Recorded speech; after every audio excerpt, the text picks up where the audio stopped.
quiet Greek island that boasts of fertility, enclosed by the Mediterranean. Surrounded by sea, it separates Europe from the African continent, therefore acting as the natural border and intersection of two quite different collective identities and cultures, the European from the Middle Eastern. This place, my home, is Crete.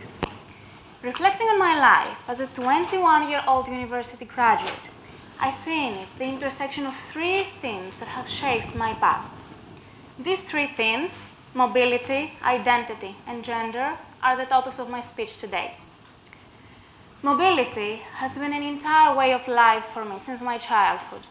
It shaped my mentality, my choices, and my expectations.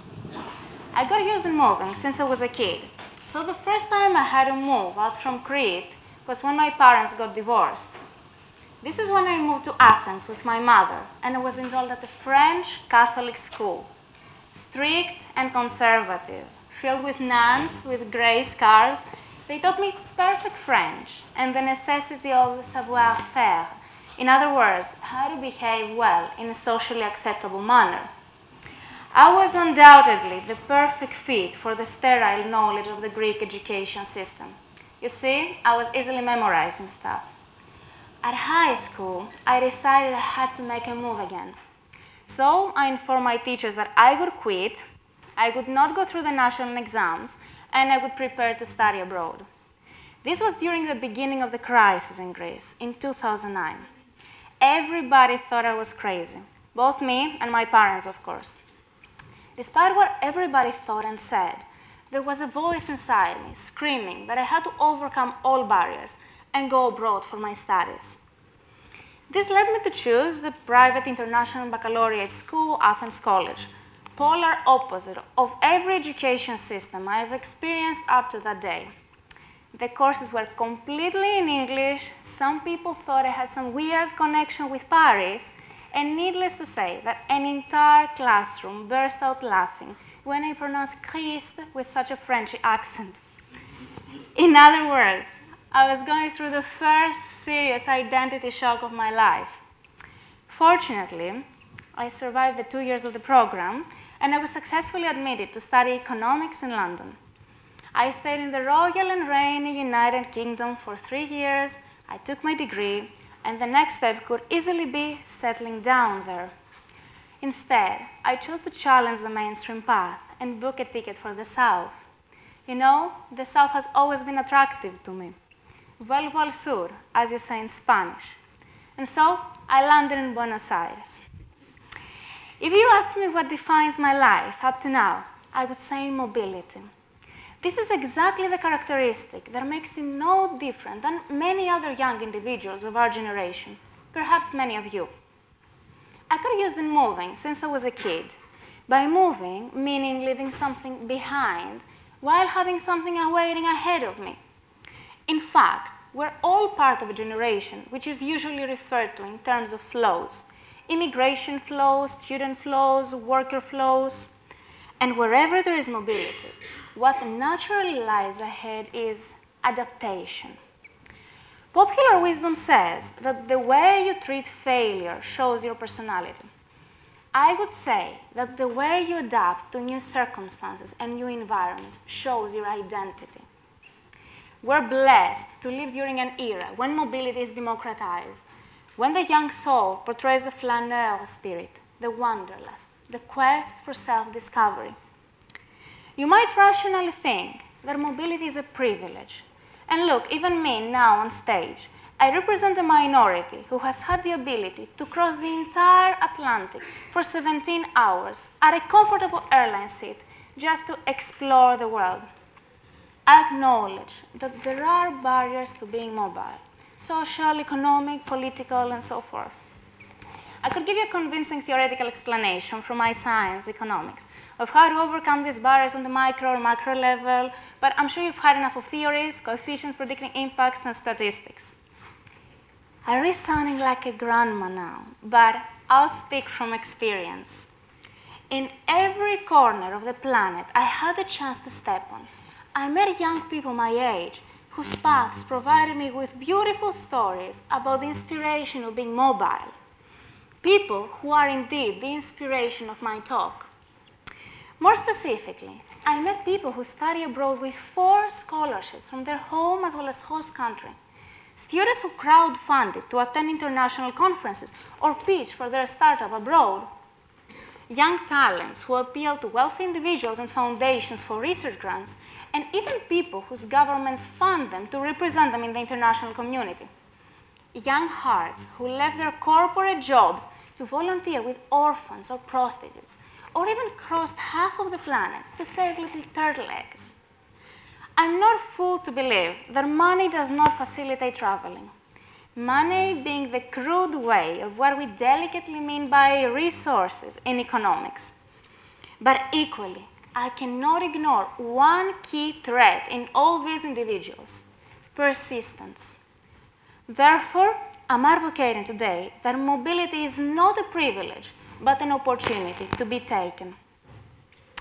So, how does mobility enable us to build up our unique identity?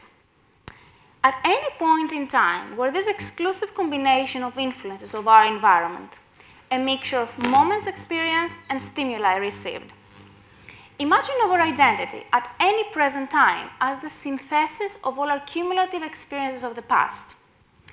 As with any economic model, which starts with assumptions, when we're born, we're automatically given some features to start with. In my case, I was born as a Greek Christian Orthodox girl. Thus, my initial identity was more or less assigned to me. And I can confidently say that during our baby years, this identity is quite static. In fact, only an approximation of what we will become later in the future. Nevertheless, our lifetime identity capital is nothing but static. To the contrary, it is actively dynamic. Dynamic forces, including variability, periodical movements, and changes. Does it sound like jargon an economist would use? Well, in real life, all these describe the same very simple word: change. We're continuously enriching our identities through a dynamic contextual framework, through everyday change. And wherever we move, we carry this identity with us. It feels quite liberating saying this today. Why? 2 months ago, I returned to London after a wonderful trip to Asia. My house contract in London was ending in a few days, and along with this, I was ending up with 15 boxes, with all my stuff packed in bubble wrap, ranging from forks and knives to travel souvenirs. And honestly, I had no clue what to do with them. In a state of uncertainty and despair, I called my mom in Greece, and I had a small drama queen show on the phone. Up to the moment, she yelled at me these few words that struck me. You're letting 15 carton boxes define who you are. You have the impression you need all this to be happy, although you can survive with none of them. Ship them back here, take a suitcase, and go wherever you feel like going. This is what I did. The same day, the courier company took all of them. That night, I stayed in the middle of the empty house, and I realized that what I was carrying inside me was more than enough. A newly refined identity of an individual who went to London as a teenager and left as a young woman and young professional. I turned 21 a few months ago. Being in your early 20s usually goes hand in hand with having no worries, no fears, and no regrets. This is the period in your life when you have plenty of time for carrying out activities out of the job market, like traveling, but low earning potential to finance them. In other words, you have time and energy, but no constant inflow of income. This is one of the most common trade-offs in economic theory, and I would say one of the various trade-offs we face as young individuals. But are we really worry-free at this age? We graduate from university and we're immediately expected to land into a graduate job to kickstart our career. At a time when admittedly most young employees are handpicked from their internships, we're even expected to work during the summer of our university years. We devote time to construct the perfect online image, to have a well-polished LinkedIn profile, and be extra cautious with Facebook because, as I've heard 100 times, recruiters do check your Facebook profile.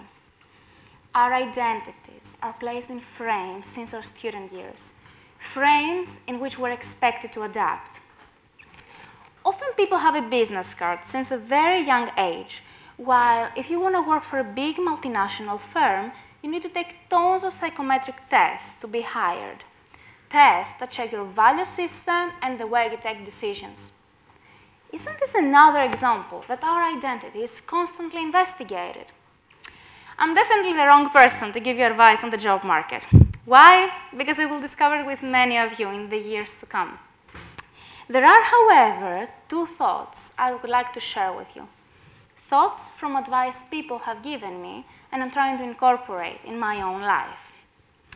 The first thing I urge you to do is to think of who you are today and whom you do not want to become in the future.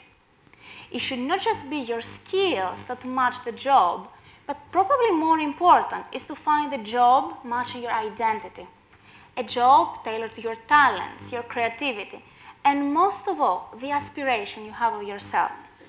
Make your day start at 8 or 9 in the morning when you enter the door of your job and not when you go out of it. My second thought relates to role models. We have an inner need to find people to admire and respect. Personalities whose path in life, their successes and failures, brighten up the aspirations we have for our own selves.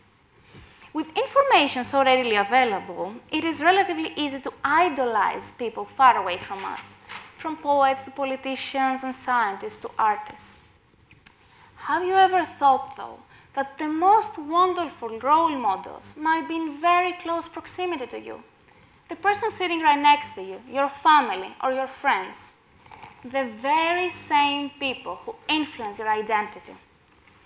I'm blessed to have two amazing parents to remind me of this. I'll shortly tell you why. Both of my parents were admitted at one of the top business schools of Greece in 1984. Both coming from families into commerce, they were more or less forced to study business administration. However, they soon met, and following this, they quit university and they started up their own business. In other words, they started earning their own money, they settled down, and in their late 20s, they had me. 25 years after they quit, both of my parents decided to turn back time and go finish their undergraduate degree. If you ask them, this has been the best experience of their lives. If you ask me, this has been the funniest phase of my life, seeing them exchanging class notes and discussing with so much anxiety which topic will appear at the exam. In fact, I even graduated earlier than them this July, while they both graduate from their masters in a few months.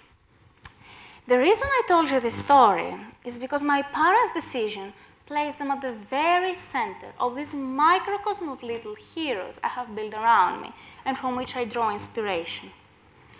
Other than that, their story has a clear message.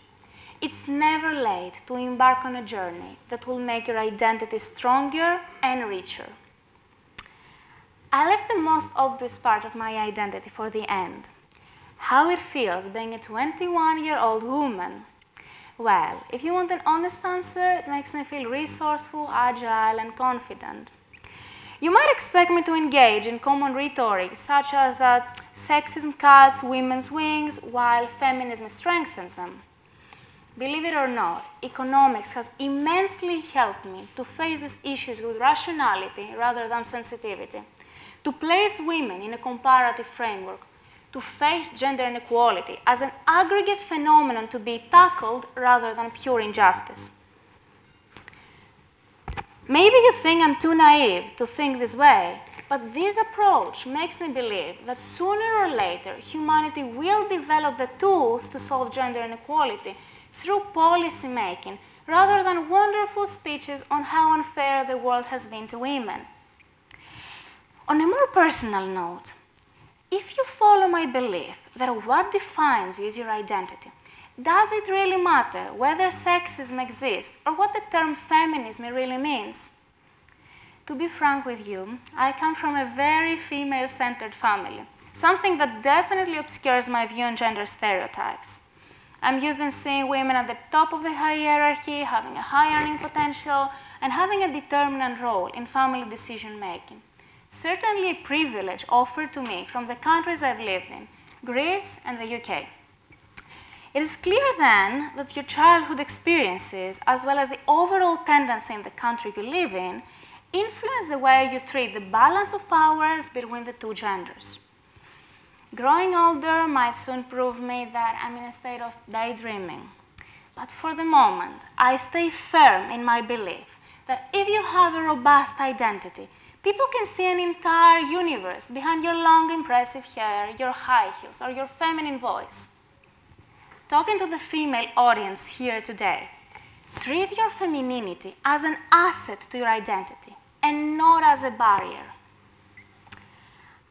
I would like to finish my speech urging you to take a step back from your routine, your job, and your studies, and self-reflect on your identity. Treat your identity like a white canvas which your life will gradually convert into a piece of art.